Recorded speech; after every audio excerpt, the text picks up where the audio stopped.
Et on commence ce feuilleton politique par cette autre révélation du Canard enchaîné. Selon l'hebdomadaire, le Tunisien Aziz Meled a aussi des amis à gauche, comme Elisabeth Guigou. Il aurait été le financier de l'Institut de prospective économique du monde méditerranéen, parrainé par l'ancienne ministre socialiste et dirigé par son mari. Il n'y a pas de problème, répond Elisabeth Guigou. Ce club organise des séminaires, des colloques, mais n'a aucune espèce d'activité commerciale, industrielle ou financière. Et puis Nicolas Sarkozy ne lâche pas sa ministre, comme Éric Woerth, dit-il lui-même en privé. Le président lui a écrit un petit message, un geste rare pour le chef de l'État. Et à des députés qu'il recevait aujourd'hui, il a dit « Je vois bien les ennuis qu'on essaye de lui faire, mais je suis un homme juste, je prends des sanctions quand c'est juste ».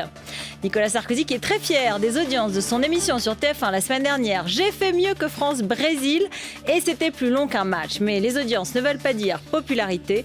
Selon un sondage Ipsos Le Point ce soir, une majorité de Français ne veut pas qu'il se représente en 2012.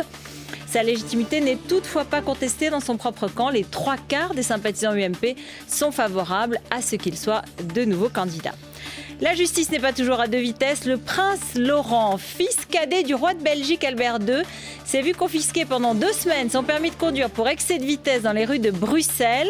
Tête couronnée au pas, la sanction est tombée. En France, le fils d'un ancien ministre et conseiller de l'Élysée flashé pour excès de vitesse a pu, lui, échapper aux rigueurs de la loi.